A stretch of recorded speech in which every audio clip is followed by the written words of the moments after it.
Welcome back to the Comic Book Bullies with Nerds New Bully. Me host Leroy, aka the Living Weapon, with my co-hosts. Yeah, this is Eli, aka the Five Fingers of Death. That was actually my first choice I was going to use, but I couldn't think of it at the right time. Yeah, and we're back with the episode, and like I said, it's a new Marvel movie that came out. I got on the front. We're going to talk about Shang Chi. It's a bunch of other stuff we're going to talk about also. But for the majority of the show, we're going to talk about the Shang Chi movie. I don't know what Eli thought about it. Eli don't know what I thought about it, but we're just going to talk about it and kind of come to terms on what this Marvel movie is. Because anytime we talk about a Marvel movie, the podcast get hits. So why don't you start with that? But before we get to that, Eli, remember last week we were kind of struggling about what we're going to do with Ida. Ida was coming. We didn't know what's going to happen. So I just want to give you a quick recap of what was going on with Ida. So, like I said, we talked about it. Yeah, it did knock out all of New Orleans power. A bunch of New Orleans people have came to Mississippi. So want to say you in the thoughts and prayers, and please let us know when you're leaving, because we know how you New Orleans people are. You know how you New Orleans people are. And Eli, here's the thing. My power did go out. Oh yeah, But it went out on Tuesday because Ida left. And then we came back like, you know what? I forgot something. And it came back. And we had a harder storm on Tuesday than we did actually Sunday. Knocked my power out, knocked my internet out, and everything was gone. And all the water was going to the grocery store also. I'm like, damn, people, your pee has been brown all year. Now you want to buy up all the water? But here's the thing. Guess what they left on the shelf? Dasani. So I'm proud of my people for not touching Dasani, because that is the nastiest ass water you can possibly buy. So no matter what is going on, apocalypse, COVID, Hurricane Ida, hurricane, whatever, not gonna do it. And the next hurricane supposed to be coming is in the L's. And I got scared for a second. I was like, Hurricane Leroy? Turns out it was Larry. So Larry is on the way. I know Larry. Do you know? I know Larry too. He's a cool guy. But yeah, this Larry, hopefully this Larry isn't an asshole. Well, the hurricane is an asshole. So, like I said, we're going to move on to the actual box office numbers. We're going to just jump into this movie review. We haven't done box office numbers in a while because there's been nothing to talk about. But this week we can. So, Eli, give it to me. What is the number one movie of the week? I bet it's a Disney movie. It is always a Disney movie, unless it's Fast and the Furious. But yeah. So yeah, we're just going to jump into it. And I don't know who all can see that. I'm going to just pretend like you can. So yes, number one movie this weekend was Shang Chi and the Legend of the Ten Rings. That was the movie. And also number two, Eli, your movie Candyman. Yeah, so it's still hanging in there. And Free Guy, which I haven't seen yet, but I plan on seeing it. Paw Patrol, Jungle Cruise, Don't Breathe 2. All that's fine and dandy. So let's look and see what we got. So Shang-Chi, the weekend, did 71 million, which is I'm pretty sure that's the record. Let's see. I think that's the record for the last 2 years of movie box office. So I think we're back on track. Let me just make sure. And then we'll go to it. So because I know Black Widow had the record. No. What's opening? Original release. I don't have the numbers from me. Anyway, what's going on is that I'm just gonna say that it's number one movie of the year, of the last 2 years, really, because like I said, 2020 doesn't count. So we're just gonna go with this. And yeah, that being said, we're just gonna jump into it. So before we actually jump into the actual movie review of it, let's just do it like a recap of Shang-Chi. Because here's the thing I started realizing, Eli, people don't know who this character is. They're thinking that Marvel just invented this guy like, 2 years ago when they started making the movie, and that's it, when he's been around for decades. Like Shang-Chi is a thing. Now, we grew up calling him Shang-Chi. That's what we call him, Shang-Chi. That's what we always knew him as. We don't know Shang-Chi and all stuff like that. That's what we know him. So his name is Shang-Chi, dadgummit. That's what we're going to call him. So we're just going to go with that. So first off, let's start with a refresher course, So the refresher course we're going to go on, let's talk about where is Shang-Chi, what is Shang-Chi, and where did he come from? Basically came from, and what is that right there? Nope, that's not it. Basically what he came from is that he's actually an offshoot of another character. Another character we're going to talk about is Fu Manchu. He came from Fu Manchu. Fu Manchu, Marvel bought the rights to Fu Manchu back in the 70s. Like I said, Fu Manchu is an old novel. Oh, well, my fault. The Insidious Dr. Fu Manchu. I almost wanted to say the Fiendish Dr. Wu, but no, not the same guy. Kind of, but not really the same guy. Oh, and Christopher Lee actually played him in the movie one time. So you can tell how problematic that was. But let's see what we got here. Let's see, Gabe. Yes, Gabe's in the house. Gabe's in the house. Yeah, some lady on the internet to correct everyone on the internet. Now, here's the thing. people need to stop being assholes. Yes, some people are going to say Shang Chi, some people are going to say Shang Chi. We're comic fans. That's what we do. When we grew up, we didn't know how to pronounce this stuff. People are still saying Thanos. People are still saying Dark Seed. That's just what it is. If that's what they say, it is what it is. Even with Street Fighter, some people say Ryu, some people say Ryu. So if you say something different, don't be an asshole and say, well, actually, correct your bifocals or whatever hell. If you say something different, it's cool. Shang-Chi, whatever. So people need to stop being assholes to correct everybody. What are we talking about? The insidious Dr. Fu Manchu. So Marvel bought the rights to him in the 70s, want to make a comic book of him in the 70s, and decided to make a comic book of him in the 70s, but he's a bad guy. So they decided to, an original character that was going to be his son is going to go against the insidious Dr. Fu Manchu, which was Shang-Chi, where he came from. And he actually teamed up with the characters from the original Fu Manchu novels, and they went on missions and spy missions trying to shut down Fu Manchu, and that's what it was. Now, the reason a lot of people don't know who Shang-Chi was is because his book was never called Shang-Chi. His book was called Master of Kung Fu. Well, Hands of Shang-Chi, Master of Kung Fu. That's actually in the first run, it was The Deadly Hands of Kung Fu, which was more of a magazine like with comics in it. It was like a pulp magazine. Yeah. So because he was such a popular character at the time, they basically had 2 books running at the time, and the Deadly Hands of Kung Fu had all the other martial art characters like Colleen Wing, Iron Fist, all the Kung Fu people that showed up, they were there, let's see what we got. What is the Fu Manchu famous for? I mean, what did he do? Okay. Yeah, Fu Manchu is basically a series of novels by a guy named I forgot the guy's name, Rome Saxon, something like that. But he was basically a villain in all this guy's novels, and that's where Marvel decided by the right side to make a movie of this guy. So he's not real, didn't do anything. However, people do say he's problematic because they call him a racist stereotype. Going forward, like I said, Eli actually read. Have you ever read any of the Hands of Kung Fu, Master Kung Fu? During this past summer, I was reading the Deadly Hand stuff, and it's like a like Black Belt magazine. It's full of articles on martial arts and styles and of fighting, but it's also there was some comics, the Five Tigers, and other comic book martial art comics that were appeared in it, right?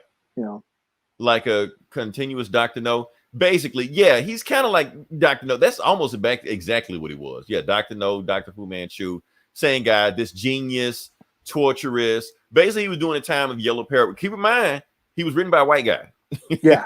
So he was like the most evil guy you possibly think of because it was all that Yellow Peril, thing that everybody was scared of. And that's what I want to talk about the comic, because the comic, Eli, I read it this afternoon, this weekend, and it's problematic if you read it now. Yeah, I was reading some of those old comics. If you read it now, they're pretty cringy. They're pretty cringy. Like, they're very outdated. They would get canceled. So I'm not even blaming Marvel for pretty much taking everything out of this comic and just making a brand new movie from it, because I'm gonna just show you some things, Eli. For instance, let's take the first panel. Look at his coloring. Yeah, he is literally yellow. Mm-hmm. He's an Asian guy that's yellow where everybody else is like color. So that's problem number one.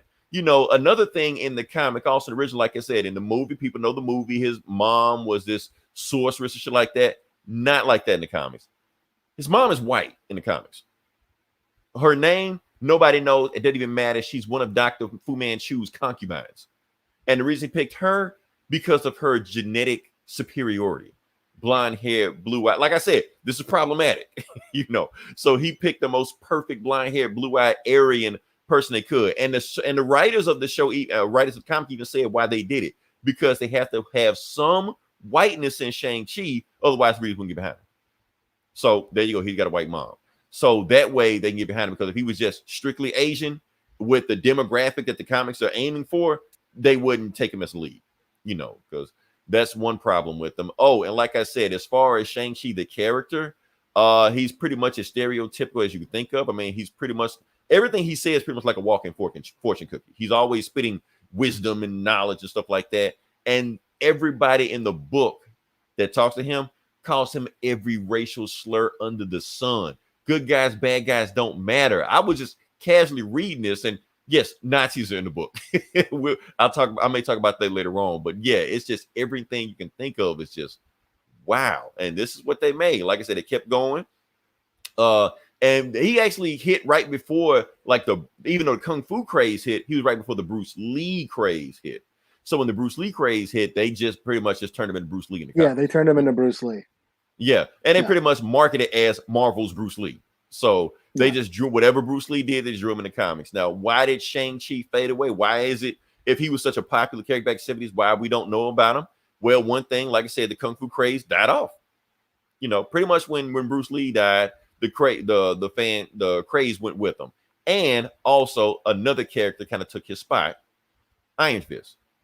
Because Iron Fist was another Kung Fu guy at the time, but he wasn't like half Eurasian or anything like that. He was a white guy. So it's easier for the fans to get behind him. And on top of that, he had superpowers.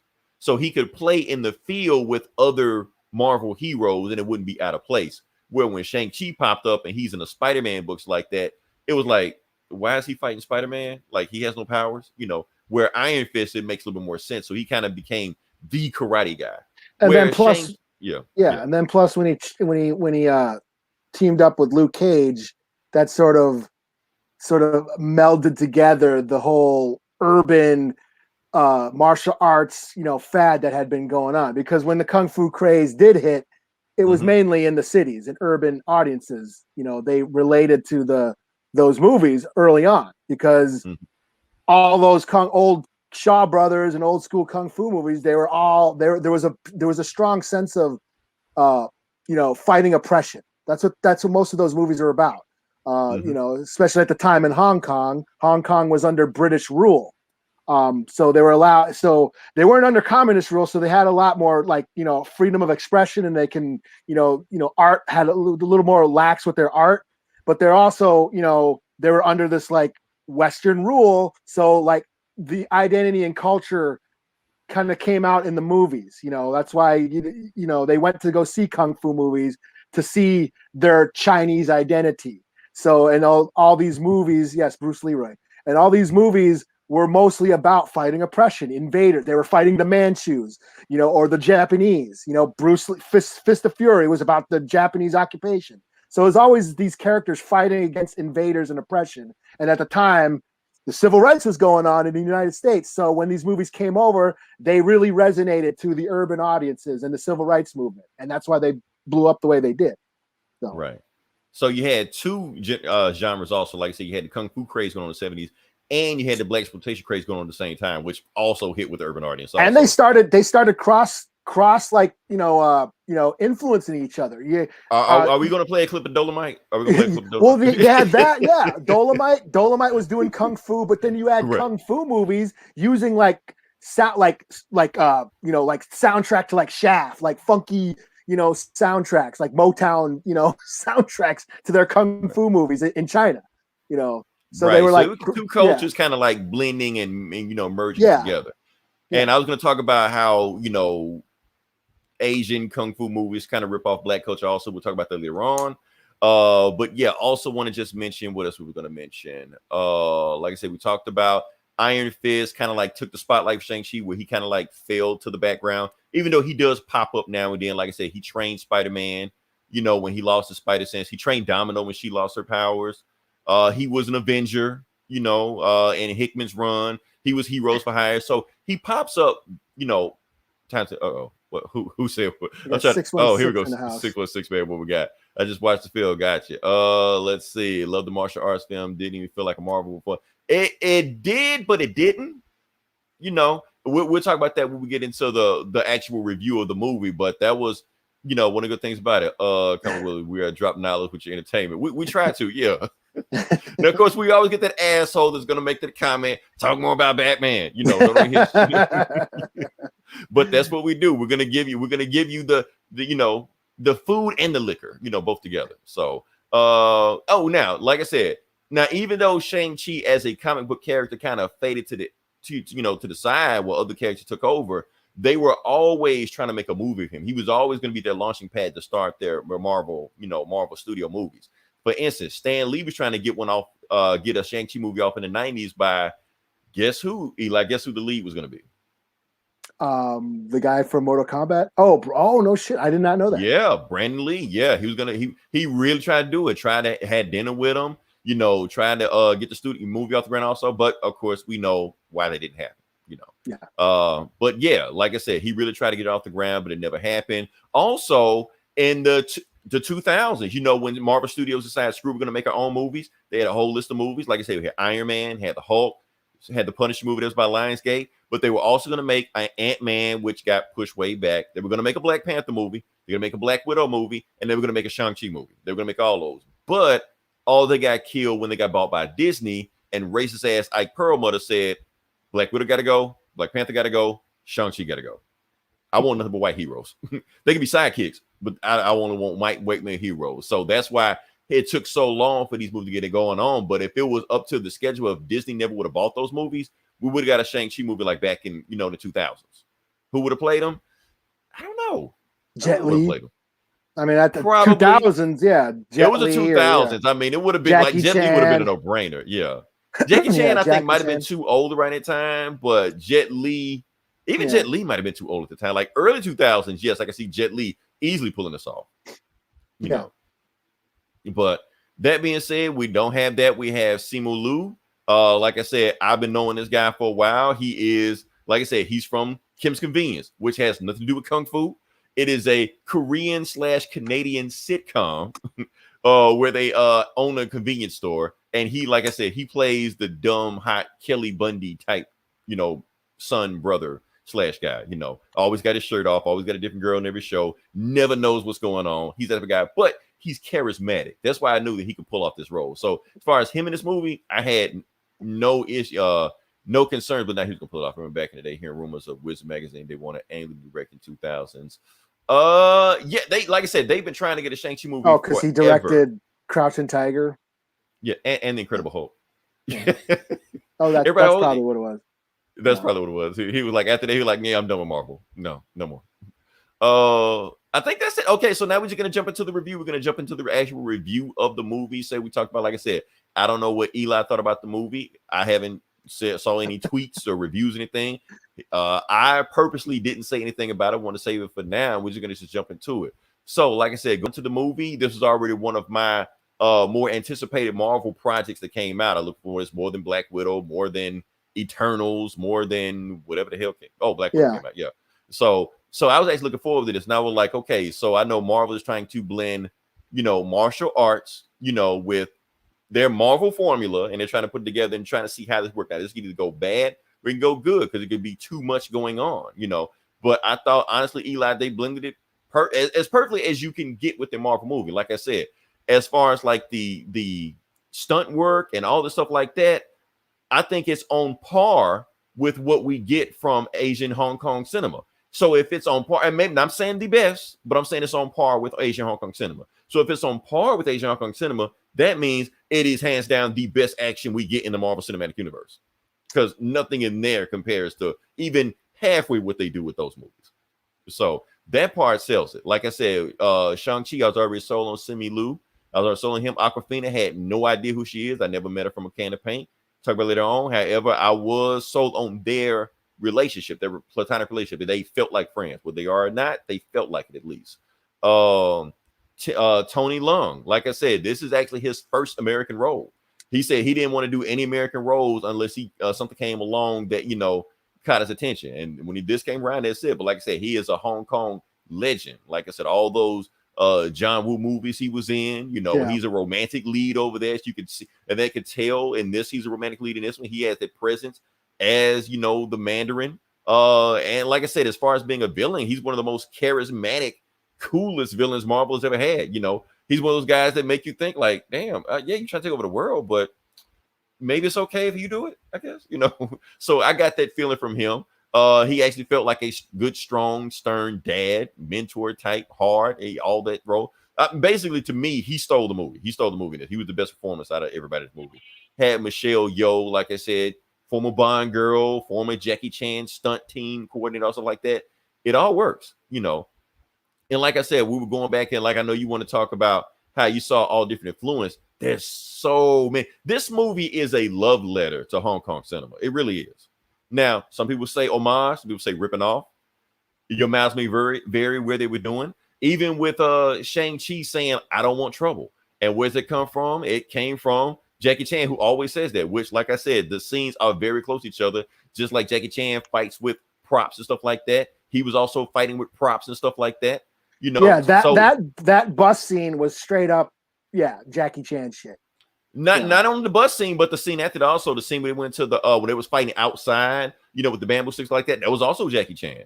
Well, And the also funny, Jet Li, yeah, like Jet Li does a lot of that shit, and is like when he was the Once Upon a Time in China movies, the Shoei Hark yeah, movies, there was a lot of that bamboo scaffolding, you know, right, wire work stuff going on in those movies. So yeah, like there was all these different, like each fight almost had, okay, there's a Jackie Chan fight, there's your wire work fight, there's your wuxia shit. The ending was all about, you know, sword play, fantasy, wuxia, you know, epic fantasy battle shit, you know, Dynasty right. Warriors, live action Dynasty Warriors. I was damn it. I was just about to say Dynasty Warriors. I like that. The beginning of it reminded me of Dynasty Yeah, Warriors. So, and yeah. also that Jet Li movie Hero, which was almost Oh it yeah. seemed like almost a rip off of Hero. Well, But like I said, yeah, Wong Kar-wai, the guy who directed that, he makes like very like his films are great. I mean, he did, and Tony Leung was in a bunch of his movies. And you know, Tarantino, Christopher Nolan eat off his whole plate, you know. right. So there was a lot of that, you know, those somber moments of like, you know, the wind blowing or the water and stuff like that, which like Wong Kar-wai is always like incorporating those natural elements into like his martial arts fights, you know, the slow motion, then you see the Because water it dripping almost or feels the like a dance, yeah, yeah, or yeah, leaves floating, stuff like yeah, that. Like, yeah. and that's another thing about this movie, Eli. You always talk about Marvel cinematography on this. The cinematography on this was great. I think out of the Marvel movies, it was probably the best one. Like, even take this scene right here. Like, it was a brief scene, but Yeah. it was just like out of Skyfall, you know, which won an award for cinematography, whatever the guy's That was name was. probably choreography wise, that was probably my favorite scene. I mean, the death Yeah, dealer fight, even though it was in the yeah. shadows, and I was like, you know, the choreography on that was like straight out of like, you know, 90s Hong Kong, you know. Right. You're right. And like I said, even the fight scene between Mandarin and, you know, Shang-Chi's mom, that was right out of Crouching Tiger, Hidden Dragon, you know, all that Yeah, and stuff. that's like it was cool to see those elements because, like, you know, what was his name? Wei Wu. What was his real name? Not Mandarin, but he had a real name. I forget. Wenwu. Yeah, his Yeah. his fight was all about power and force and boxing and fists and stuff. And Right. she was all Tai Chi and deflecting and going with the flow and being all like And that's one water of the and major flowing. Yeah. themes of the Yes. movie, like the Yeah. entire movie. Like, that was just a scene. But yeah, it's exactly like you said. Like, she was defense, he was offense. Yeah. She never actually attacked him. She used his movements against him. And Yeah. that's one of the things I like about the end of the movie. And one of the main things about the movie is that Shang-Chi has to accept both sides of himself. It's the yin and the Yeah. yang. Yin and yang. It's It's yin philosophy. and yang. Like I said, it's all about Taoism. philosophy. Yeah. It's Taoism. Yeah. right, because the thing is, he's denying part of himself because he's ashamed of who he is. Like I said, I got a whole thing up right there. So he has to accept both sides of him. But the thing is, he tries to fight his father the way his father trained him, which is why he can't beat him, which is why he got his ass kicked. Yeah. So until he learns how to fight like his mother, open and palm, defense, use your movements against you, that's how he's able to beat his father. So he has to understand and accept both sides of him. So it's almost like the fighting of this movie dictates the storytelling of this movie, just like we get with Hong Kong cinema, you know. So it influences. So it's not just, you know, like icing on the cake or cover where it's just a Marvel movie with a bunch of Asian people. No, they actually go deep into Hong Kong cinema. Like, you see a bunch of what was that movie? Kung Fu Hustle in this movie and stuff like that. There was so many Asian stuntmen in this movie that were like from, you know, that era, you know, back when Bruce Lee and Jackie Chan were doing their thing, that were in this movie. I don't have time to name all of them, but there was a bunch of them. So yeah, man, it was like I said, it's and the actual stuntman of the movie. I mean, not the stunt coordinator of the movie. Stunt coordinator of the movie was Brad Allen. You know, at the end where it says "Rest in Peace, Brad Allen." Yeah. So That's yeah. Jackie So Chan. Yeah. Yeah. so he was the only white guy on Jackie Chan's stunt team, Yeah. you know. So he was back there fighting when all this stuff was going on. Yeah. So he was the stunt coordinator of this movie, and he passed last month before the movie was actually released. So yeah, so damn, that was. Yeah, I didn't even know that. And then when I saw that, I was like, "Oh no, shit!" So So let's don't let us think and seen it before. Yeah. So yeah. yeah, we get Well, some also people. like Once Upon a Time in China, Jet Li as Wang Fei Hung, who's played Wang Fei Hung is like a folk hero in China, and right, and everybody has played him. Everybody's played him. Jet Li, Yeah. Donnie Johnny Yen, Yen, yeah. yeah. But Once Upon a Time in China, like that whole series is great, and there's a lot of that scaffolding, wire work, and yeah. So yeah, I mean, there was a lot of stuff. Like the beginning reminded me of Bride with White Hair, which is a great movie, where they're falling in love while fighting. And that's like a Right, big and I trope. knew you were gonna have more details and more knowledge on this than I do. Like I said, I have enough passing knowledge on Hong Kong cinema, to start a table conversation. But I know you're the guy. Yeah, I could do a whole podcast on this. Right. A Mandarin with love, high ties, industry, so a terrorist organization took the name of 10 rings and therefore named the village Mandarin. Right, because that's the thing. Wen Wu is actually not the Mandarin. They made up the name Mandarin for when they created Trevor Slatter because they didn't know what his name was. Yeah, and so it was cool to see that. Yeah. It was like them reclaiming the image, like all that. Yes, those old comics, they were cringy and problematic as fuck. That all the Fu Manchu being the villain, being his father, the Mandarin, and them sort of addressing that. Yeah, that's all just bullshit. That's us, American stereotype, racial stereotypes. Right. Even in the new comic that we're reading, the new Shang Chi comic, where he says, "Yeah, I purposely talk like that to throw people off." Right. I spoke in broken English, on purpose, to seem less of a threat. So it was cool that they addressed those problematic stereotypes, in that conversation. About how America takes their stereotypes, what they think they are, so like that. Yeah. So all that was good. Oh, also, even now, here's the thing about this movie. Like I've been reading some reviews about what other people think about it, Eli, and a lot of people saying the movie lost them when they went to the fantasy element of it, when it went all DBZ or whatever the fuck was going on. Like they like the street fighting better. Me personally, like I said, your mouth may vary on that. What do you think about it? Me personally, that elevated the movie to me. I felt like it was a escalation to it. And when it went to the fantasy element, it was still there for me. I mean, I like the ending is what did it for me. As a martial arts fan, I thought the movie was okay. The fights were watered down, the choreography's watered down, but I expected that. I knew Disney. It's the MCU, right? Yeah, I knew Disney or Marvel wasn't going to get Corey Yuen or Wu Ping to choreograph their fights. I knew that. Right. So like the first, the first two acts of the movie were just watered down Disneyfied version of Kung Fu. But the ending with the big battle, that's okay. If you're gonna pump Disney money into wuxia fantasy shit, right? That's how you do it. Right. You had a damn kaiju fight in the battle. Him riding dragons and shit, and right. Yeah, that was dope. I mean, and you see, they have Hong Kong or movies in from China that do that shit, but the effects aren't as on par. Right. They don't have Disney money, right? They don't have that Disney money, and so this time Disney had put up the money to see all that shit. So it was cool. I really dug on that the whole, the Dragon Ball Z flying around, epic fantasy battles that, he damn near throws a Kamehameha at his dad at the end. With I thought he was going to do the Haruka, and he just dry nah, I'm not going to do it. Like he knows the crowd expected to do it, and he just doesn't do it.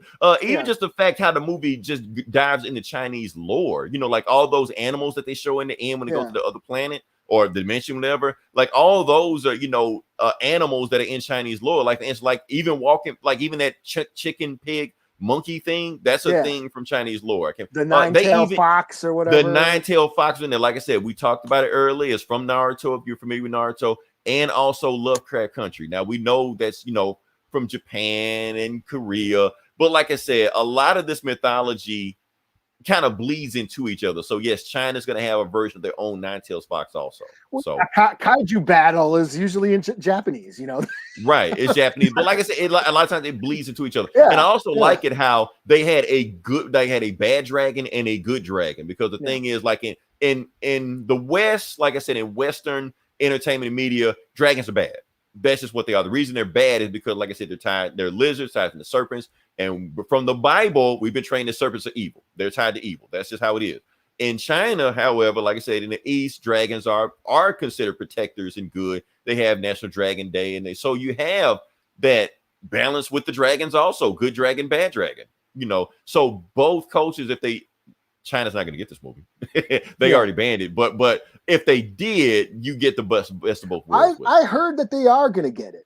I thought they don't have release date. They don't have release date. They don't have it, but I heard it is going there because of Tony Leung.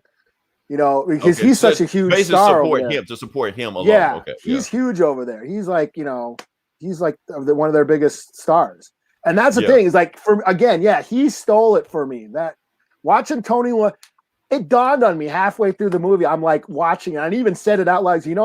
This is the first time I'm seeing Tony Leung speak English. Yeah, he's turned down American roles for decades. I've seen him in so much shit. Yeah, he's in Hard Boiled. He's in Bullet in the Head. He's Infernal Affairs. The movie that The Departed was. Yeah, a lot of people don't know The Departed, Martin Scorsese gangster flick. That is a remake of Infernal Affairs. Yeah, starring Tony Leung. Yeah, he's been in Hero. Yes, he's been in, and not just action movies. He's a dramatic roles as well. So watching him, he was just a joy to watch, just to see him, be in a new movie and then speak English for once. It's like, yes, I never seen him speak English before. I've seen this guy in so much shit. And I never heard him speak English. Like he hears his real voice, Right. And just the way he carries himself in the movie, like he doesn't say, he never raises his voice or anything like that. You can tell he's got power behind him. That's just acting. Even he walks in the room, after, spoiler alert, Shang-Chi's, mom gets killed. He walked in the room, he just asks him, which one is he? And he just points to him. He's like, okay. And he just wrecks everybody in the room. You just see Shang-Chi just, shocked over that's who his dad is. Yeah. So that was saying it was a lot of stuff in this movie I liked, Eli. That's what my favorite parts were, those more dramatic scenes with Tony Leung going those flashbacks, falling in love with his mom, giving up the power, then, reclaiming the power to get revenge and stuff, and then just being tortured. I actually felt bad for him. Like he thought he was hearing her voice, but they were the demons of the souls that he killed. Right. And and then you find out more of the backstory because he's going and he's like, okay, if my wife isn't there, I'm going to burn this place to the ground anyway, because he's pissed off at them for kicking him out because they didn't want anything to do with him because he was a gangster. They were like, if I was here in this world with paradise, those gangsters never would have came up and killed and took my family out. So he's blaming them for what happened to them, and he's thinking if I can do that, if I can't get my wife back, I'm gonna get revenge for you. One way or another, it all goes away. Because people were saying that was a plot hole. Like, no, that's the reason he's doing everything he's doing. He's either trying to get his family back or burn everything down to the ground, one or the other. Yeah.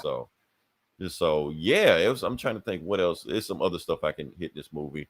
Like I said, I don't know how, like I said, I don't know, like when we went to Black Panther, you had that feeling. Well, I had that feeling about, I see reputation on there. So I'm curious about how Asians or Asian Americans feel about it. I almost thought about going to the theater dressed like this. I didn't. But cultural appropriation, I did go like hot sake Sue. You suck it to me. Suck it to you. Man, if I had a nickel for every time that movie came on HBO and people kept making Bruce Leroy jokes to me. Am I the prettiest? Am I the baddest? Like every time I heard it, I'm like, oh, it must be on HBO again. Okay. So yeah, but even like I said, the yin and yang and the duality, we're talking about it right here about how, and I think the director even said something about how blue means death, and and gold means life. So basically, it's like he has to accept the blue and the gold, the life and death, because, like I said, Shang-Chi, spoiler alert, is an assassin, and he's been trying to run from that his entire life, and only when he accepts that part of himself is when he can actually, fight his father. So I thought that's pretty good.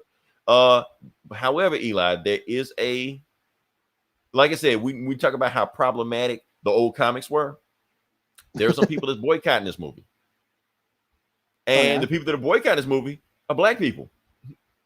Yeah, I'll get to you in a second. I'm gonna hit this one just a second. Let's see what we got. I thought the Asians were gonna boycott this. No, the Asian Americans love it. The Asians hate it. Now, the reason they hate it because first off, they pissed off at Hollywood to begin with anyway, because of all the Mulan shit. They pissed off at John Cena for calling Taiwan a country, even though Taiwan is a fucking country. They pissed off at that shit, but they just think Hollywood is Hollywood. They don't have time to Fast and Furious this and Disney is that. No, Hollywood. Fuck all of them. That's what they're like.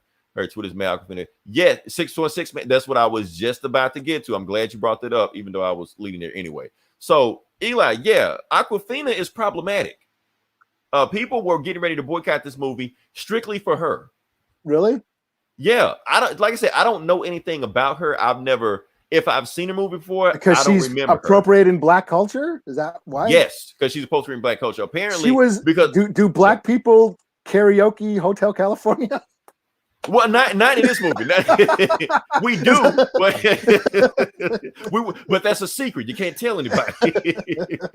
But yeah, not in this movie. She didn't do it. But apparently, when I looked at her IMDb page, she says Awkwafina, actress, comedian, rapper. I'm like, wait, what? Okay, so apparently she does like a black accent, where she does like a black voice.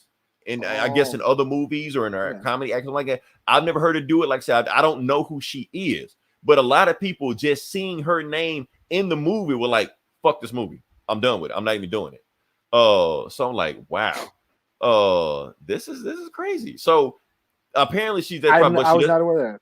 I wasn't aware of it either, but apparently that is a thing. She do that. But like I said, we're talking about a culture appropriation. Like, what about isn't that like what Wu-Tang does? And why ain't Wu-Tang on the soundtrack?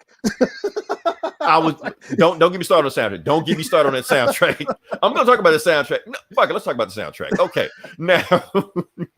Now Wu-Tang is not on the soundtrack. However, the soundtrack is more like a Asian based, like Asian artists, soundtrack on it. But here's the thing, Eli, the cultivator of the album, whatever like that, the person that did the album is Rich Brian. Are you familiar with Rich Brian? No.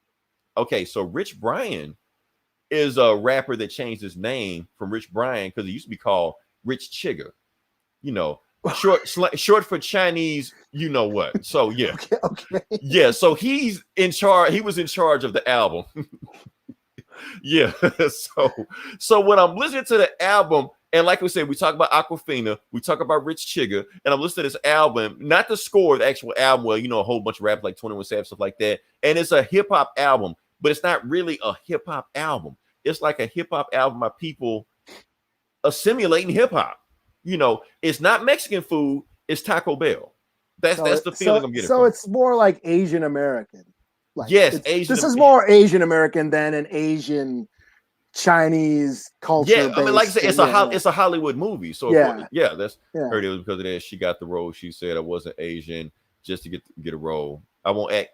Right. That's the thing. That's what really people got mad at about, because she does a black accent. She does a black accent, but like, why don't she ever do like a stereotypical Asian accent? And she said, I won't do that because it's racist. Well, what the fuck is doing a black accent is doing? What is that? So yeah. But like I said, we get mad at whoever we want to. It's we cancel who we want to cancel. So that's my thing about that. But yeah, the album is like, it's a whole bunch of Asian guys rapping. I'm just like, I don't know how I feel about it. It's not my rap, but like, it's just like you said, Asian culture does seem to assimilate a lot of black culture, but you can't get mad at that because a lot of black culture does assimilate Asian culture. We talked about Wu-Tang Clan. I just showed the picture of Last Dragon. But it was kung fu fighting. Dolomite, Black Belt Jones. We can go by all these movies that assimilated Asian culture. Don Cheadle in Rush Hour with Kung Fu Kenny. All these rappers know Kung Fu Kenny. All of these anime cosplayers. And then I'm gonna whoop your ass. Right. So even the cosplayers that cosplay anime, like you see all these blurs that are in the anime and stuff like that, because it's just like kung fu movies caught on, with the 70s black audience, just like anime is catching on with the 2020 black nerd audience. It's the same thing, Eli. So you got a whole bunch of black people still assimilating Asian culture. However, they get mad when Asians assimilate black culture. Yeah. Here's the native perspective. Dun, dun, dun, dun, dun, dun. Just don't wear headdresses. Okay, I'm gonna say, Eli, don't get canceled. Don't get canceled. But yeah, you're right. Just don't wear headdresses. Jesus Christ! Enough with the culture appropriation. Stop wearing headdresses.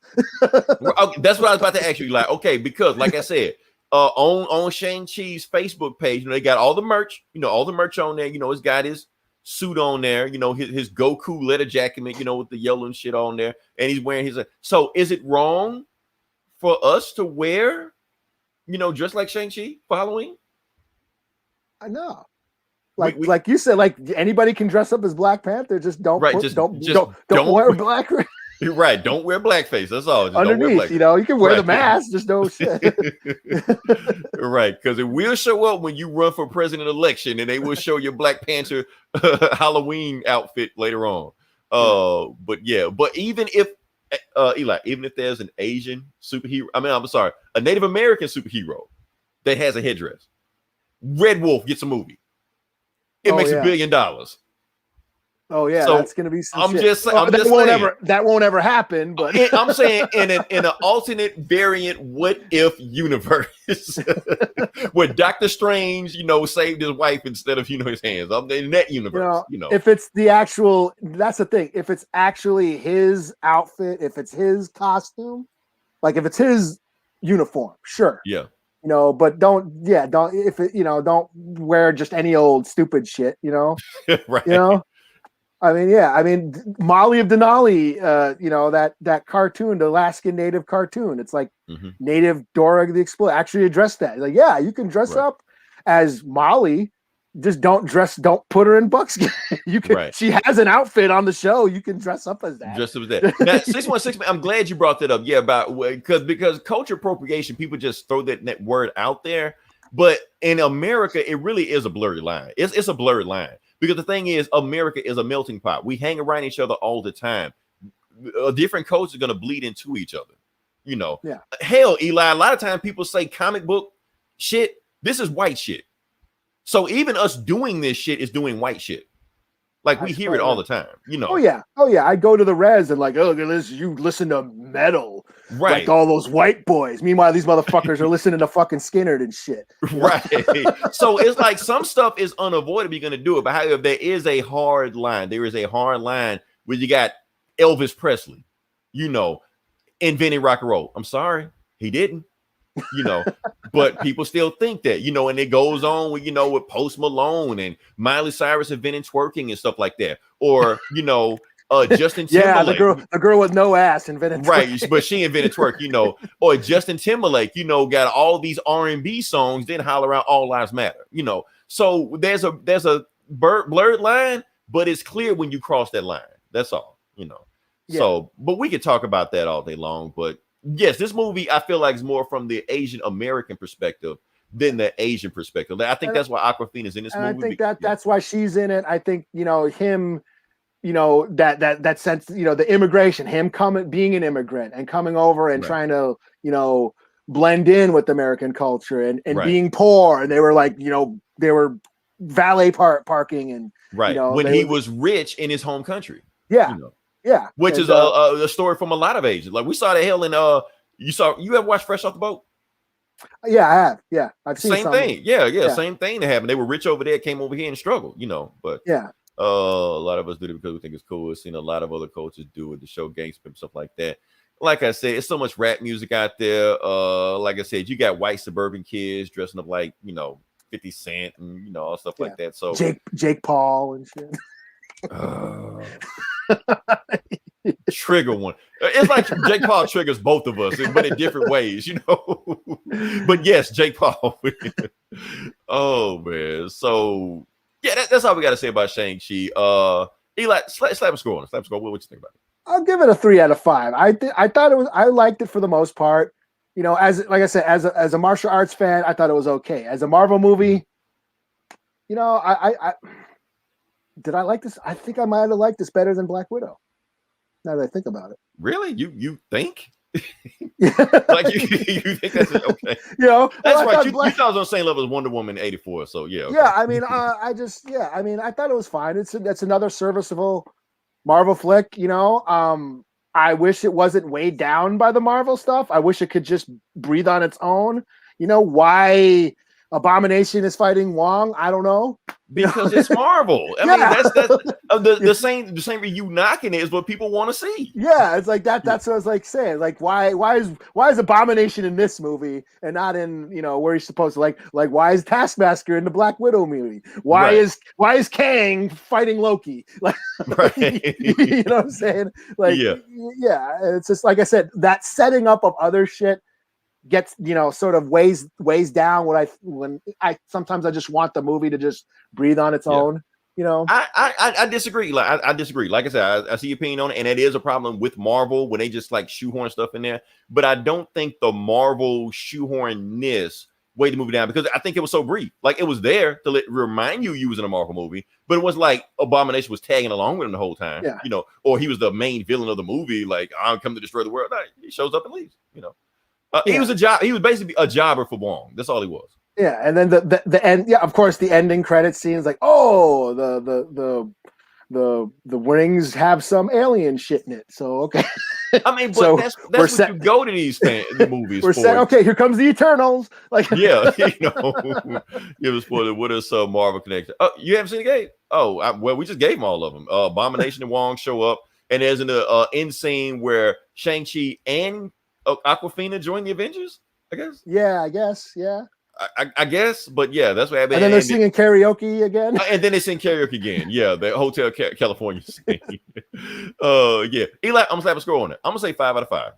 No shit. I know we were gonna have different opinions on this or whatever. That's why I prepared a whole bunch of stuff on it. Like I said, because it did what I wanted it to do. It blended, martial arts, Hong Kong martial arts cinema. And yes, you could say it was watered down. You could say they ripped off everybody else and was doing a Xerox version of that, but that's fine, because you got that and the Marvel stuff. The same reason you knocking it because it's shoehorn Marvel stuff in. I like it because it's shoehorn Marvel stuff in, but it did in a way wasn't shoehorn. It was like you can forget, like if you take those elements out, you forget this was a Marvel movie. Yeah, wouldn't that be cool? No. And like I said, if they would have made this in the 90s and 2008, that would have been the movie you would have expected. But this one, they Wong shows up to remind you. The thing is, I kind of expected it to be that way. You know what I mean? Like I knew, and that's the thing. As I ring stuff, was that Fin Fang? I was like, is that Fin Fang Foom, the evil dragon at the end? Here's the thing: is that Fin Fang Foom? If you want him to be, okay, that's the answer. Because he kind of looked like is it? Because I saw that he was, but he wasn't. He could have been Cthulhu or whatever, I saw to set the drive in, and it was a little dark and shit. You know what I mean? But here's my thing, Eli, and that makes sense. So you saw it at drive in. You said it was dark. Okay, I saw the movie in IMAX. My first IMAX experience of I won't say my first. I think Fast and Furious was the first. They got one by you now. They finally got one by me, so I didn't have to drive New Orleans to get one. So that's my thing, Eli, because I saw this movie in IMAX and this big screen and stuff like that. That may be skewing my opinion of the movie. I don't know. Maybe. I just know I had an awesome time watching it, but it may be because I saw it big IMAX and then watched it on my phone or watched it on Disney Plus, stuff like that, because I think where you watch the movie will affect your experience of what the movie is. Yeah. Now, talking back to 616, man, now whether or not it's Fing Fang phones like that, it could, like I said, when he popped up, I thought maybe it's Fing Fang phone. But here's the thing, Eli, at the end of the day, does it matter? I guess big monster, if you want to be Fing Fang phone, cool. If not, but comics, man. But comics, you gotta get me Fing Fang phone. We're like, it's close enough. Or not.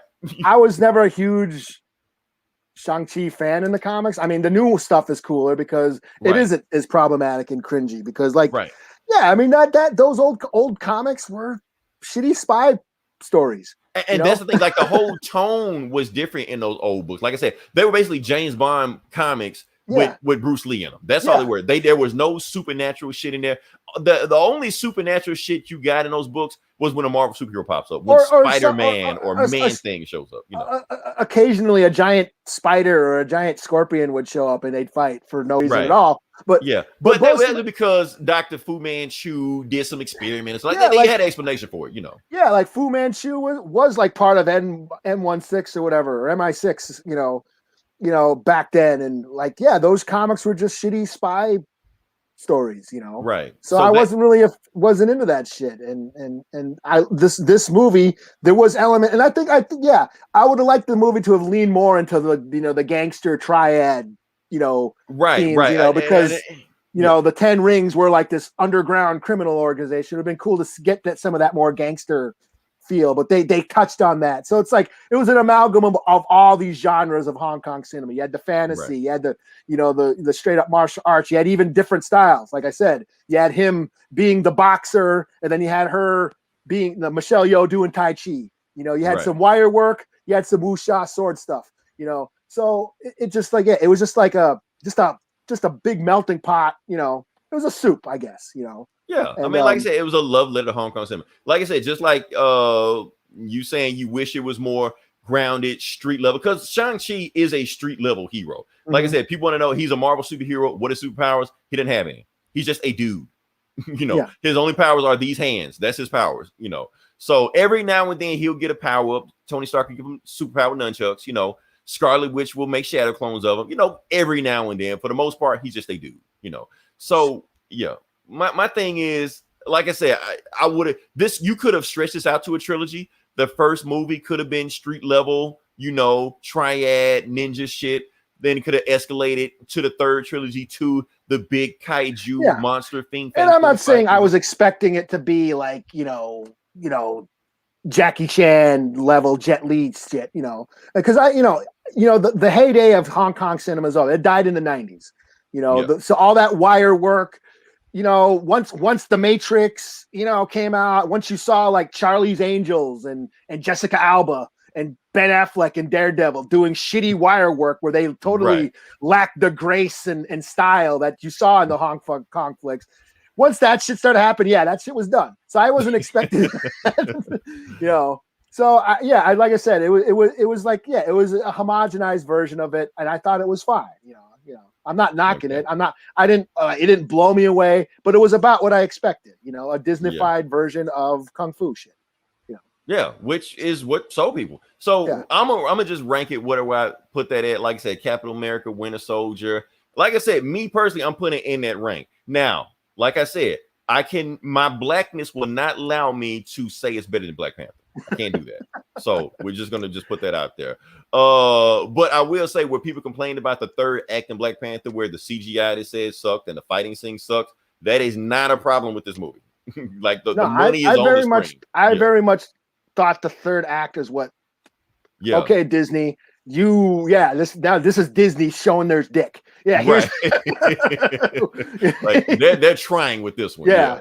The fantasy shit was dope. Yeah. Can I have a request for you guys? By the way, nice tease. Oh shit! You know what? We don't sell those. That was Outright Geekery, right? Well, Outright Geekery gave it. That's the thing. Yeah. We'll have to talk about that and find out. That I dropped the ball on that. Yeah, I will figure that out. We did have merch. We did have hoodies and shirts and hats. We still got it, but we don't know. We will find it. But we were a part of another website that put out all that stuff, and that website is no longer functioning. It's technically we're still affiliated with them, kind of. Yeah, they're more of a Facebook group now, but all that stuff is kind of is up in the air. We still have access to it. I just forgot about it. I'll get back on it. That was always 616 Mortal Kombat versus Shang-Chi. I'm gonna go with Shang-Chi. Really? That's a thing? That's a thing? Yeah, I didn't think the Mortal Kombat movie was that good. That's just it was okay. I mean, it was okay. It was okay. Yeah, I wouldn't even compare them, to be honest with you. The fight scenes in Mortal Kombat were dope. Way better than Shang-Chi fight scenes. I disagree. But the storyline in Mortal Kombat sucks. Right. I disagree with both of that. Yeah. I don't think there's anything Mortal Kombat does better than Shang-Chi. But like I said, other than blood, other than it was violent and bloody. It was violent and bloody. Sure. People getting sawed in half. Sure. That's what. But I didn't think Mortal Kombat was that great. It was watchable. I didn't hate it. Some people hated it. I was like, it was a thing. It was okay. It was better than most video game movies we get. And Shang-Chi got a Max comic in the 2000s. Oh, yeah, he did get that. Everybody got a Max comic. Yeah, the Heroes for Hire and no. I think he got a solo. I think he got a solo, like Deadly Hands of Kung Fu. I think. Okay. I think they brought it back in the 2000s. I read some of that shit with the Heroes for Hire. He was in that also.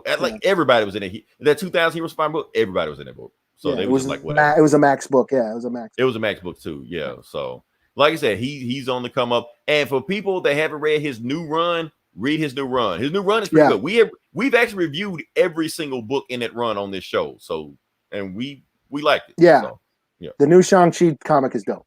Yeah. So and it makes, and as a martial arts movie fan like me, it makes deep cut references to that whole genre. Right. And all the problematic shit that was in those old comics. Matter of fact, honestly, some of y'all should probably go read the old shit also, just to see how far he's come. Yeah. Because somebody should be like, whoa, they got away with that back then? Yeah. Okay. And that's what I'm glad. I'm glad this movie, isn't like that. I'm glad that it blended, the triad element and then the fantasy element, that he wasn't this super spy, crappy, shitty James Bond flick. Because if he came out in the 90s with Brandon Lee as the lead, that's what it would have been. It would have just been that. Yeah. Yeah. It was less espionage and more Hong Kong. Yeah. Okay. All right, so yeah, we're done with Shang-Chi. Appreciate that. We're gonna go on with the rest of the podcast. And Eli, you are up. So, am I? Yeah, whatever this is. The wonderfully freaky creatures we'll see in the movie. What are we doing? It was your thing. Wonderfully freaky creatures. What? Oh, Resident Evil. Yeah, that's a long tag. I just copied and pasted. I didn't even read it. So did you know about this? Because I didn't know about this. Oh, I knew there is a thing coming out. I knew there was a Netflix thing coming out, but I didn't know it was like a actual movie. Minshew was a weird character research. Yes, he is. Yeah. Oh, and we got to say that Marvel actually lost the rights to Fu Manchu back in the 90s or the 80s, one or the other. So that's why he's not in this movie. And plus, even if he was in this movie, China would have banned this shit on site because they do not fool Fu Manchu. Matter of fact, even the fact that Fu Manchu is even tied to this character at all made China not want to do this movie, not want to release this movie. Yeah. So, yeah. Okay. So apparently, there's a Resident Evil movie coming out. Mm-hmm. I did not know this. I know about the Resident Evil series coming on Netflix, and that they've been putting out Resident Evil animated stuff on Netflix. But there's a live action Resident Evil movie coming out in November. That's right around the corner. Was not expecting that. But I did not know about this. Okay, so, is that Mila Jovovich chick in this? No, this is no, okay. It's not. And I this is almost a week old, so I forgot. But they had the list of the cast, and it's got Claire Redfield, it's got Leon Kennedy, it's got I think Wesker's in it, or Chris Redfield, and so. But it's called Welcome to Raccoon City. It looks like straight up the first game. Where they're in the house. Cool. Okay. So hopefully it's good. He heard the internet is crapping all over the Resident Evil reboot. Which one? This one? Or the movie. The game or the movie. Yeah. I don't know. But yeah, it's let me see. So like I said, these Resident Evil movies have all sucked so bad. I didn't even like the animated movies. I thought they sucked too, to be honest with you. They were slightly better than the live action Mila Jovovich shit. They were hit or miss for me. I did enjoy a few of them. Hell, I don't even like all the games. Some of the games are good, some of them aren't. The brand new reboot, like brand new. This is start off because, like I said, Wesker I think died in the other ones, so he's back. Or it's a zombie movie, so it doesn't matter if he died. Yeah, he's come back. I got playing Leon, my favorite Resident Evil character. Oh yeah, the blonde that looked like a surfer. Yeah. Only thing I like about this movie, when Chris Redfield punched a boulder. For some reason, I don't know. These movies, the games are weird as fuck. Yeah. The one on the roof, the movie where it takes place on the roof, I thought that was pretty cool. But they all blur to me. But they're all hit or miss. And the games, I like 2 was great. 2 is like one of my all-time favorite games. 4 is great. 5 is my favorite. 5 is my favorite. I don't know if I played that. Or is that the one in Africa? That's the one in Africa. No. One where he was shooting Africans and everybody got pissed off, so they made him change it because they were like, "Oh, this white man is going around with a shotgun shooting zombies with forks in the nose." Oh shit! Yeah. So they had to change that. What I used to do in that game is because my partner was Shiva, so I used to have all the big ammo guns, like machine guns, shotguns like that, and give her all the bullshit like herbs and shit and medicine. Yeah. Like you carry my bullshit while I carry the manly shit. Yeah, so. Resident Evil 2 was a blast for me. That was like my favorite, probably it might be my all-time favorite game. What, Resident Evil 2? Yeah. for the old PS1. It's up there. It's up there. Like it's up there. I played it because I think my roommate had it in college. But yeah, that game was awesome. New Rubik. Is he black? Probably. If he is, of course they're gonna be pissed. It's okay. No, yeah, I don't know. I just heard about this. I was like, really? There's another movie coming out in the theaters? I should have put this in the video game section. Why did I put this in the video game section? Yeah. Oh well. Hindsight 2020. Now let's go to the video game section. So we're gonna, like I said, we've been talking about China the whole time and how they're probably gonna tank Shang-Chi. You know what, Eli? Another reason black people are mad about Shang-Chi, not only because of Awkwafina, but because of how China treated Black Panther. Because even though everywhere else in the world, I just gotta say it's a thing. It was, like I said, it was one of the highest grossing movies in America or in North America, but in China, it's one of the lowest grossing Marvel movies they ever put out there. And why? Because China said the movie was too black. Why aren't there any white people in this movie? I don't want to see this.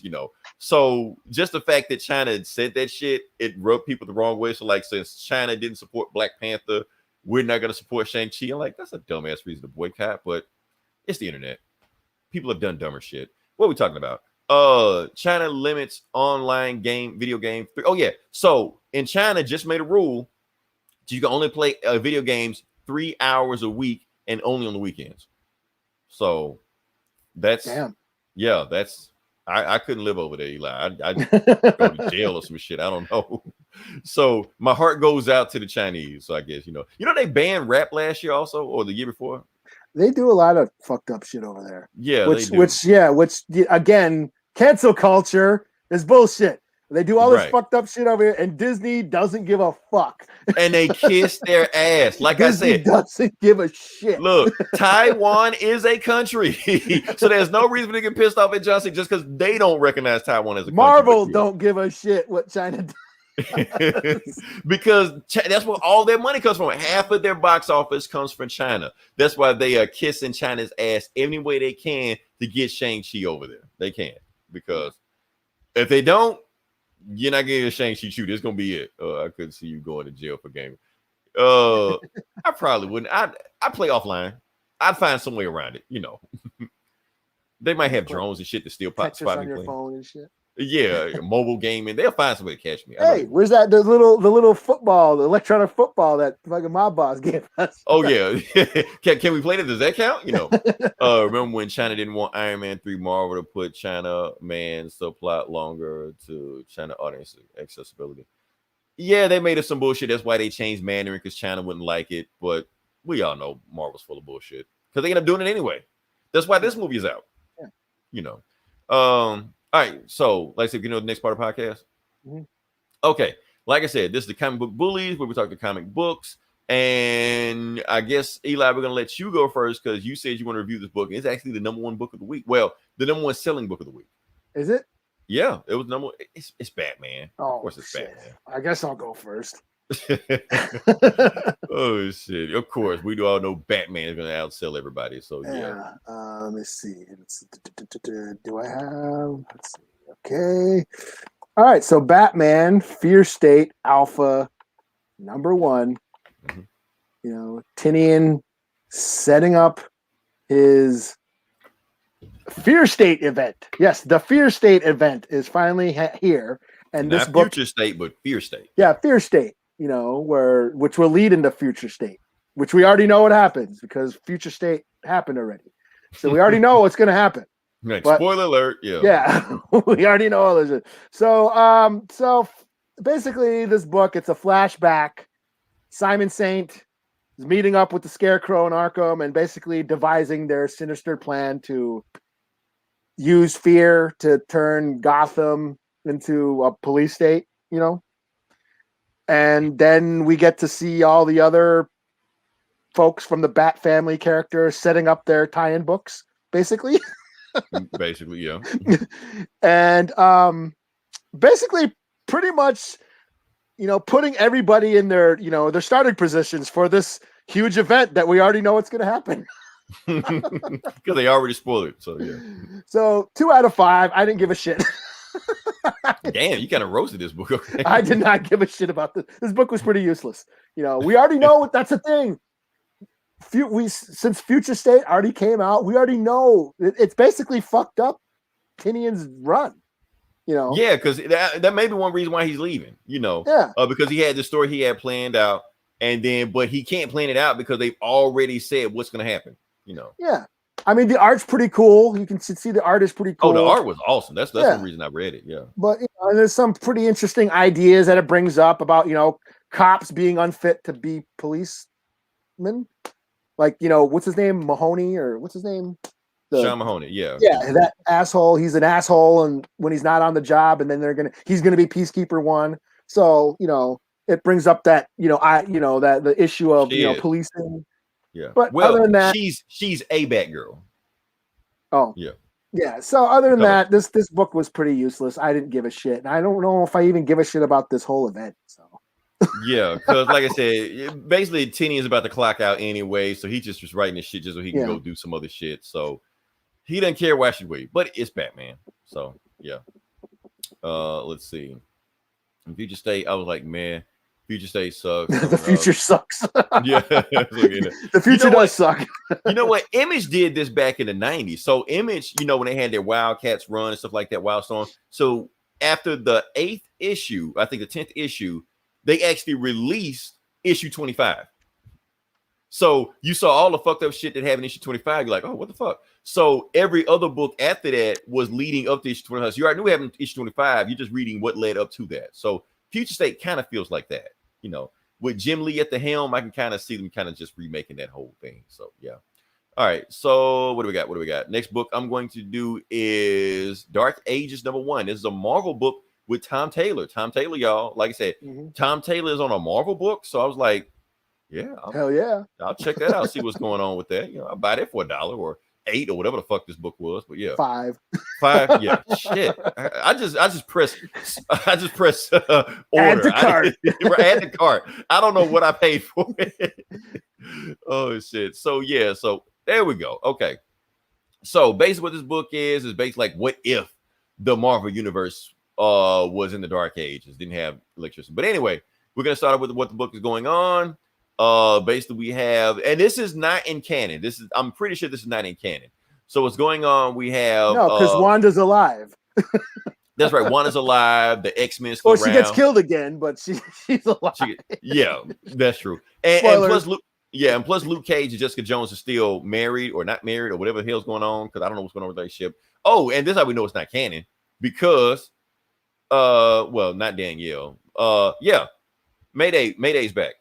The alternate universe daughter, Spider, whatever. So she's on the ceiling. So we know this is not in the 616. It's another universe. So Tom Taylor can do whatever the hell he wants to do, And basically while they're doing whatever they're doing, Spider-Man spider sense go off and it's the worst spider sense he's ever had. Every spider sense goes off. So it's bad. He said normally when it goes this bad, that means because Galactus is coming. But with the way it's going right now, it feels like Galactus already here and already taking a bite out of, the Earth. So this is bad, whatever's going on. So then you got Moon Girl right here. And she's just like, oh, I see something bad. I need to go. And she gets on Devil Dinosaur and goes off. People don't know about Moon Girl, Devil Dinosaur. Kids about it. They're delightful. Yeah. So, yeah. So you got the X-Men. They know what's going on. Apocalypse knows what's going on also. He just says, yes, I can hear you. So we know this is ominous. This is going to be a play into effect later on. So basically, Spider-Man's just like, look, I need to go talk to Reed Richards. So I talked to Reed Richards. Reed Richards has Moon Girl, Devil Dinosaur down there, and they talk about what's going on. Basically, the earthquake's going on. It's something happening down at the bottom of the Earth. So we find out what's going on. So that's when the Watcher shows up. And when the Watcher shows up, you're already fucked. That's basically what it happens. Shit's fucked up. Your shit's fucked up. That's when the Watcher shows up. So, he basically telling them what's going on. So basically, they have some evil dude called the Unmaker who is 10 billion years old, and they made him to kind of like stop entropy, like eat galaxy, eat world, stuff like that. But he got out of control, got too hungry. He just started eating any galaxy he wanted to, any Earth he wanted to. So the Living Tribunal, who is the second most powerful entity in the Marvel universe behind the one above all, he just tried to destroy the Unmaker but couldn't destroy him. So he just put him to sleep. He just put him on this planet that was just forming called Earth. Because of course he did, So he wakes up 10 billion years later and now he's hungry. So he's waking up and trying to punch his way out of the Earth core. So we're like, okay, we need to find a plan. So they get all the smartest people in the Marvel universe: Black Panther, Professor X, Tony Stark, Shuri, I think it's Hank Pym, some other people, Moon Girl, Val, stuff like that. So they devise a plan to just go to the Earth, just punch it. So yeah, they need all the smart people to just do that, you know. So they got it. They got their strike force. They have Wanda, they have Vision, they have Doctor Strange, Invisible Woman, so she can stop them from getting, you know, melted in the Earth's core, and they go to the Earth's core. So they go there. They find the Unmaker is woke up. He's not at full power, but he's got the power to fuck them up. So that's when you know, thing is just like it's clobbering time. So Wakanda, of course, not affected, you know, but every other city is getting destroyed because this dude is just punching the Earth core and just creating earthquakes wherever he's punching. Atlantis is destroyed. They're done. You know, the Wolverines, you know, Laura, X-23, and Honey Badger, you know, they're saving people, you know. The Avengers, the Runaways, the Champions, all saving everybody. And yeah, so Thing decides to try to punch this god and gets, you know, obliterated. Unmade. Unmade. That's right. He got unmade. It's a slaughter. So yeah, so Wanda tries to fight and tries to use her reality altering powers to unmake him, but he unmakes her. And then that's when Vision gets pissed off. Wanda, no, you rushes at her, and he goes into it and it buys like a few seconds, whatever like that, but he gets killed also. I think. I don't know. So Doctor Strange, though, I don't know how to beat him. I'm gonna open a portal to another universe that is nothing but a big ass universe-wide EMP, and I'm gonna just blast him with it. That should take him out because he runs on electricity.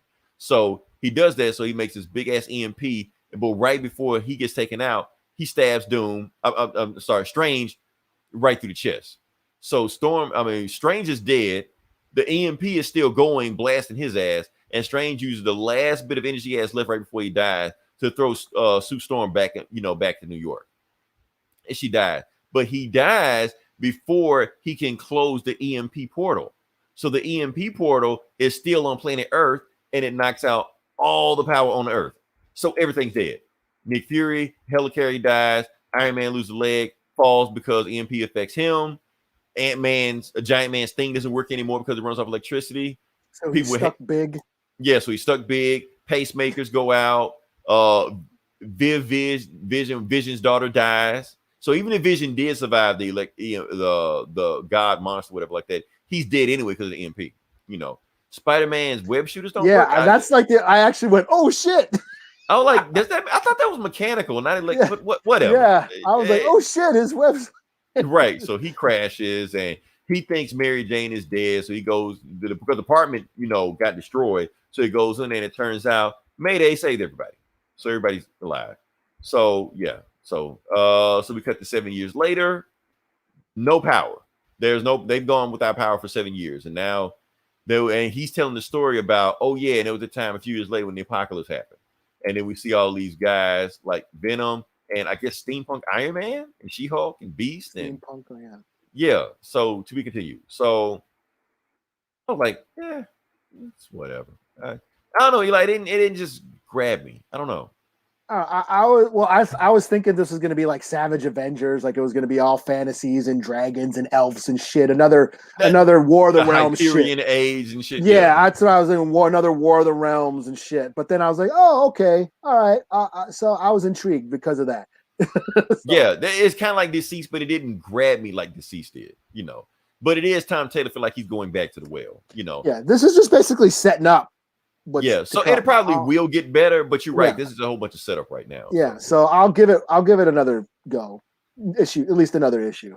Yeah, to see if it gets better. But yeah. So what's next on your plate?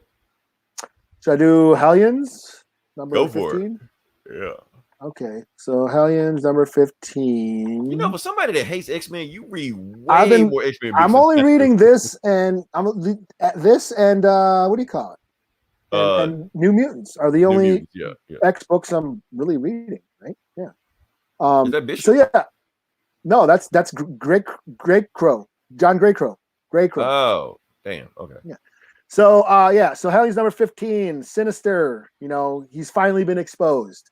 So he set up the Hellions to die so he could steal DNA of the Locust Vial.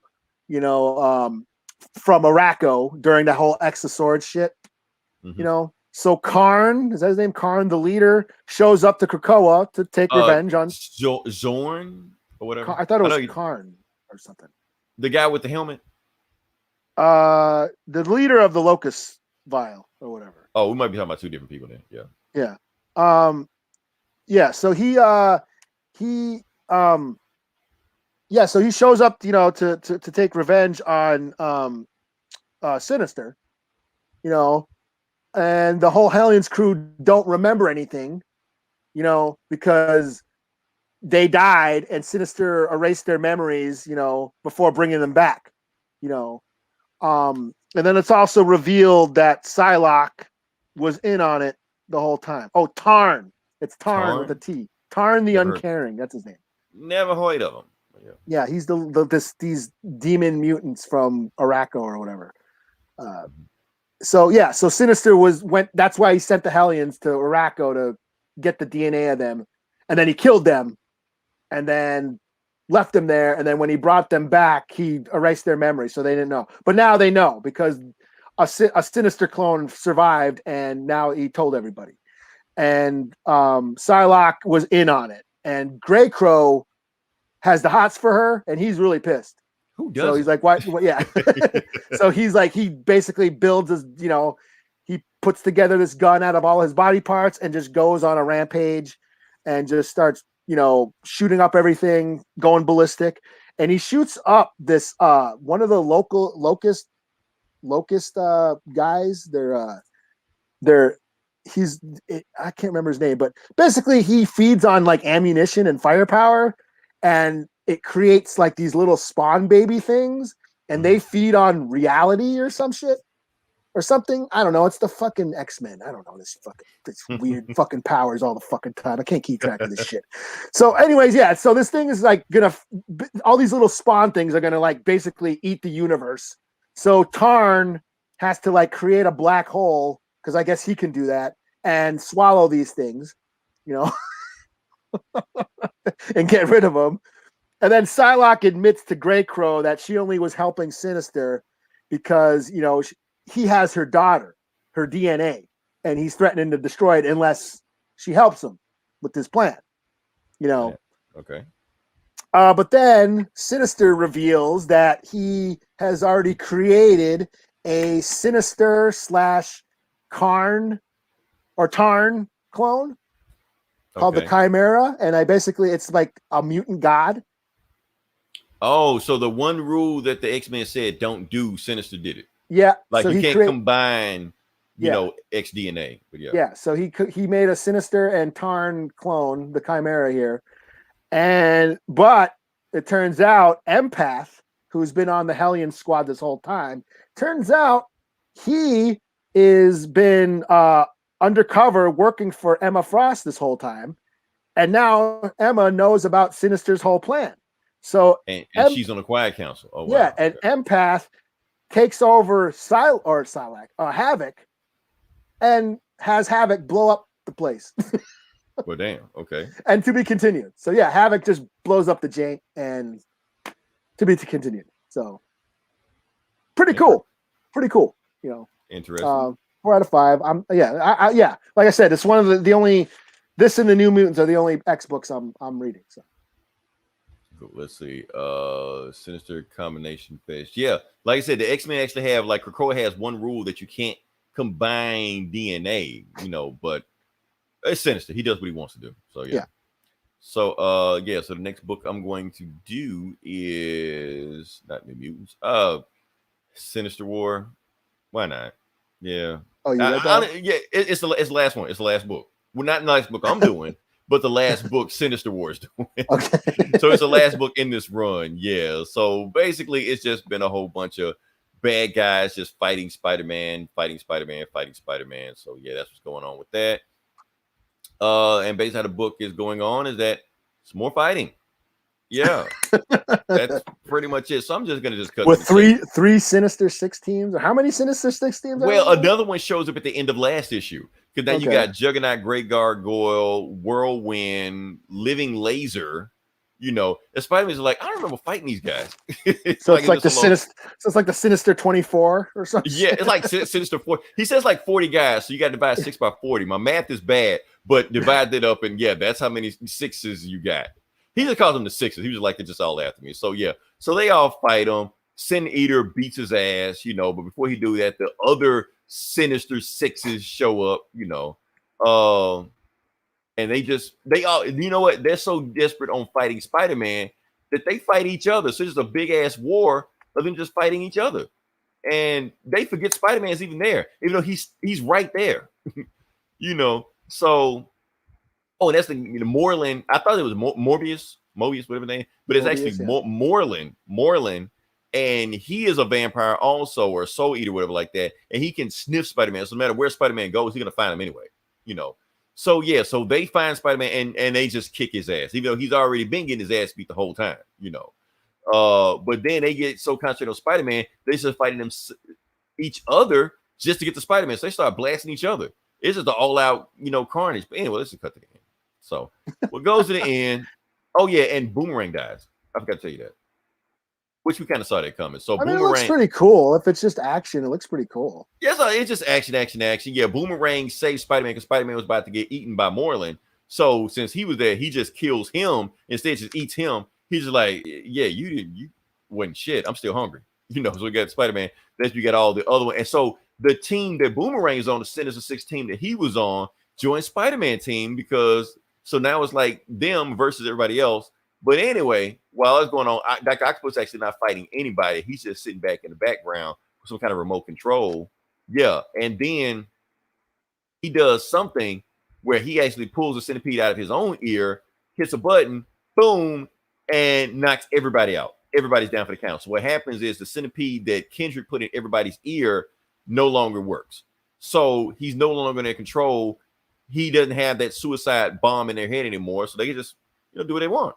So he has a one-on-one talk with Dr. Octopus. He's like, yeah, nobody controls me. I do what I want to do. So since Black Ant was like an Ant-Man villain, can't control ants, I took his stuff, hacked into it to control the centipede, so that way the centipede doesn't work on us anymore.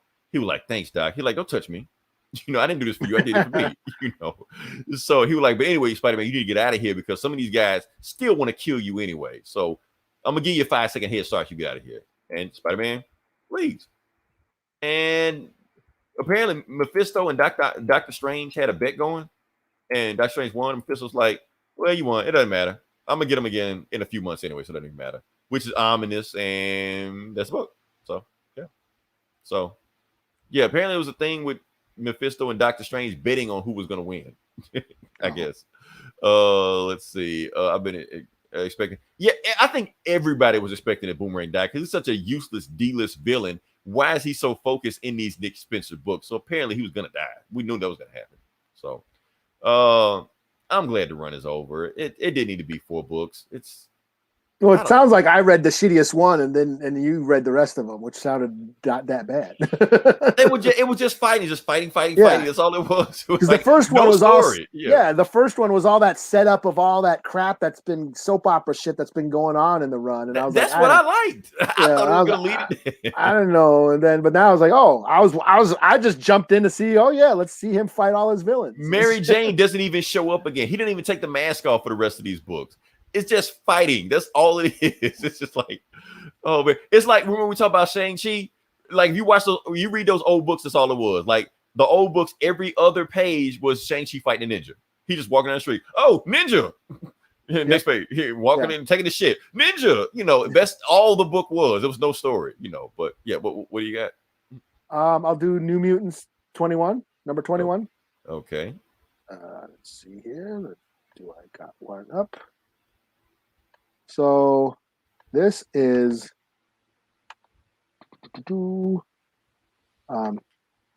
yeah. So you got that? Okay, cool. So so Scout was killed, Honey Badger, Gabby, whatever you want to call her. Oh no, not Honey Badger. She was killed last issue.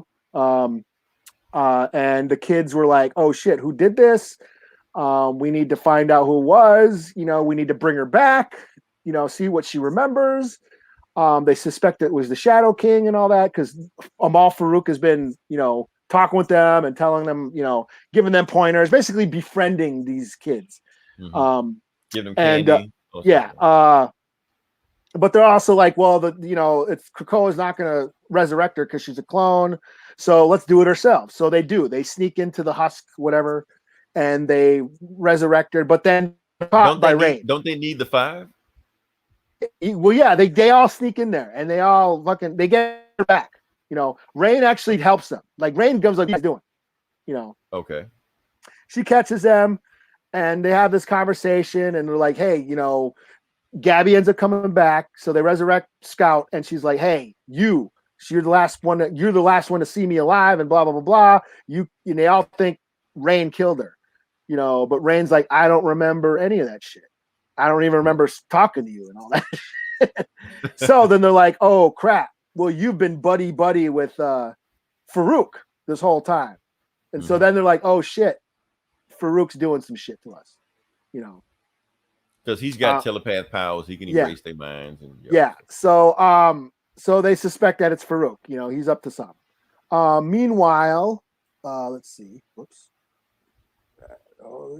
Meanwhile, on the moon, Warpath is on the moon doing a training exercise with some of the mutant kids, and they're like, cleaning up these little space slugs that are like fucking up the domes up there on the moon.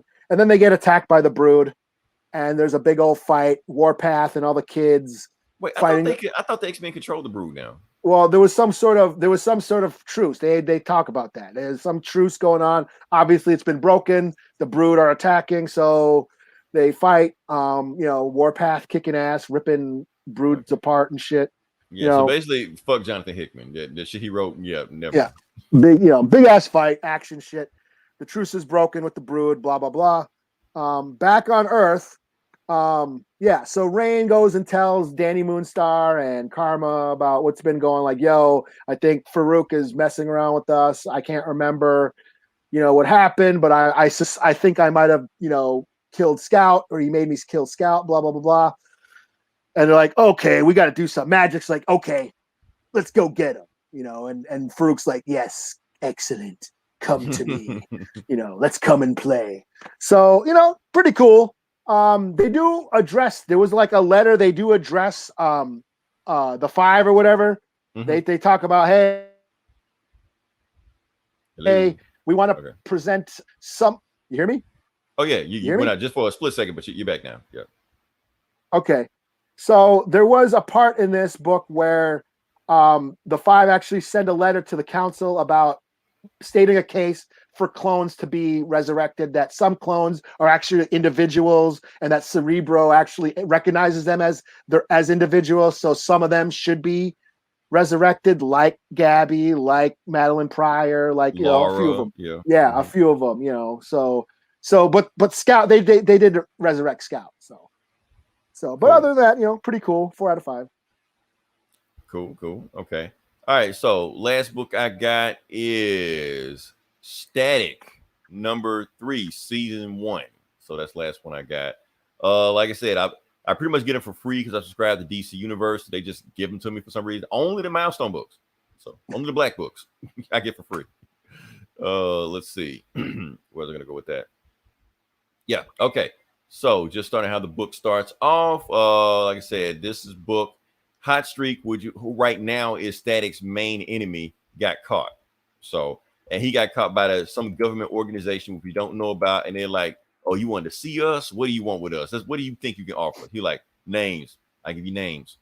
See, obviously you just run around and don't know who to catch, but I can tell you where to find them, where they come from. I can give you all the bang babies you want to get. So he makes a deal with this government organization to, snitch on the kids and find them where all the kids that got powers are. So, and that's it. Now back to Static. Last time we left off of Static, he was in a warehouse, and it turns out he was in Hardware's warehouse because that's where they got sent to get all kind of like tech stuff, so like that. But the police are there looking for Hardware, but Static is in there. Static is like, well, maybe I should just walk out and just tell them I'm not Hardware. But he just thought about it. Now, if I walk out, they're gonna shoot my black ass and worry about it later on with them not a Hardware. So that's not gonna work, So he's just thinking like, okay, I need a distraction. So he gets a book bag, puts all the hardware stuff in there that, steals some stuff from his warehouse, finds a robot, and he turns out that he knows how to like crudely make the robot move because it's metal, but he throws a smoke bomb down to make people think it might be him. So as soon as it comes out, of course, the police shoot the shit out of the robot, While they're doing that, he tries to sneak out, and then you got the Metal Gear thing finds him. You're like, oh shit, you found me.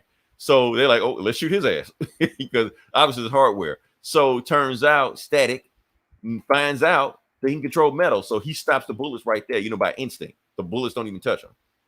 So once you find that out, he just takes all the police guns and just launches them into space. Get the guns out of here.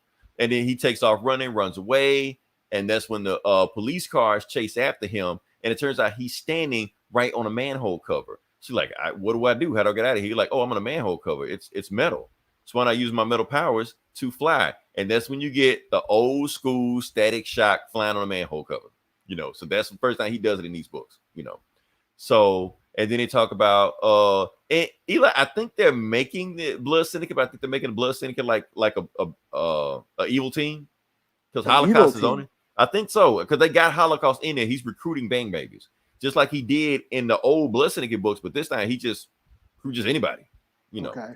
Yeah. So I passed that. Anyway, let's skip all the way to the end. I just got to the cool part. The main part I wanted to talk about is, this. He puts on a suit. He puts on the suit, but here's the thing.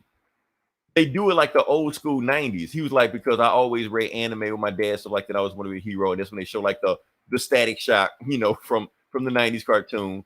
And then he puts on the suit, finds out his suit is like bulletproof, stuff like that.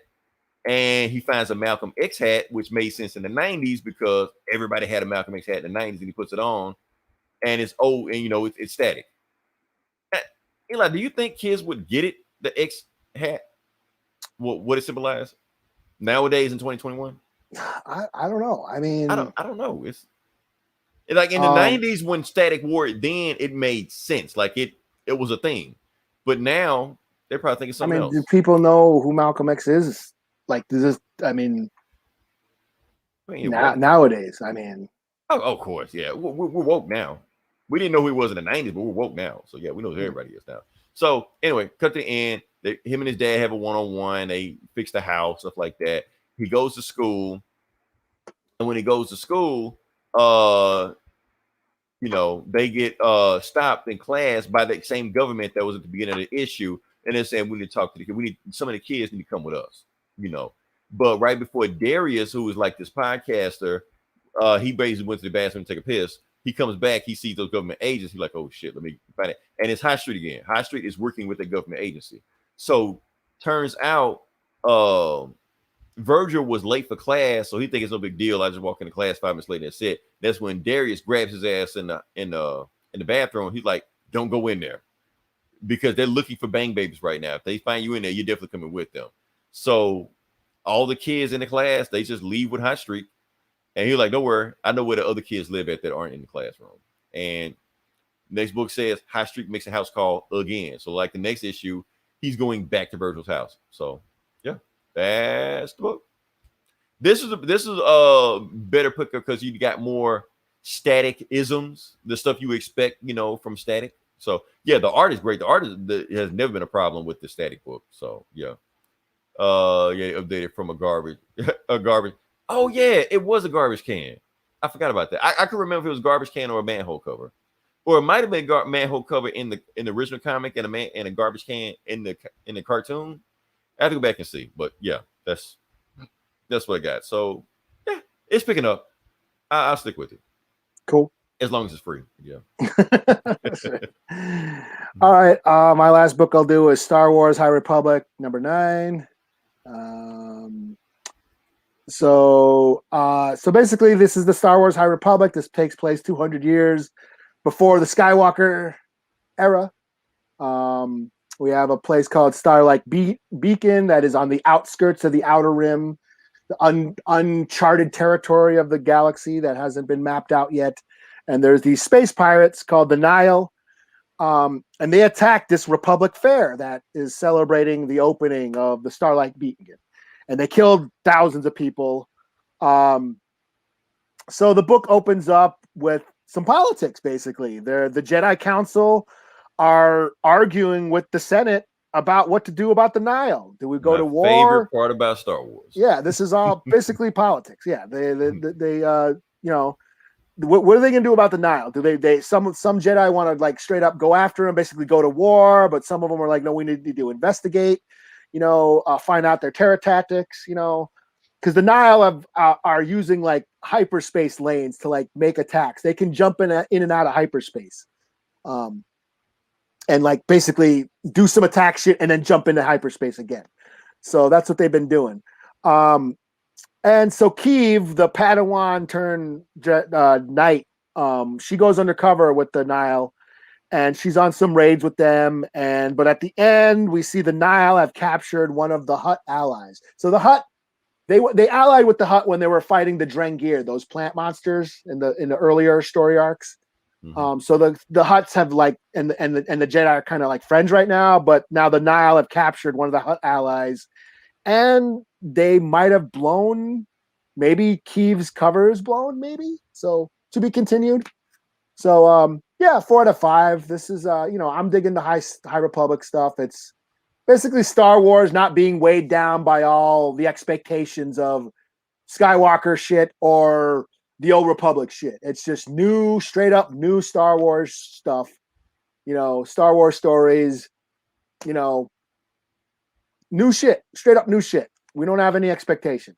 We don't have to worry about. Only Yoda is like the only person that exists. Right. The creators are free to make new stuff. That's the thing. So. Yeah. So I'm digging it. So, and it's more of a fantasy style. More of a, knights in shining armor, more of a Game of Thrones sort of feel to it. Lord of the Rings feel, less samurai, I guess. You know what I mean? Mm-hmm.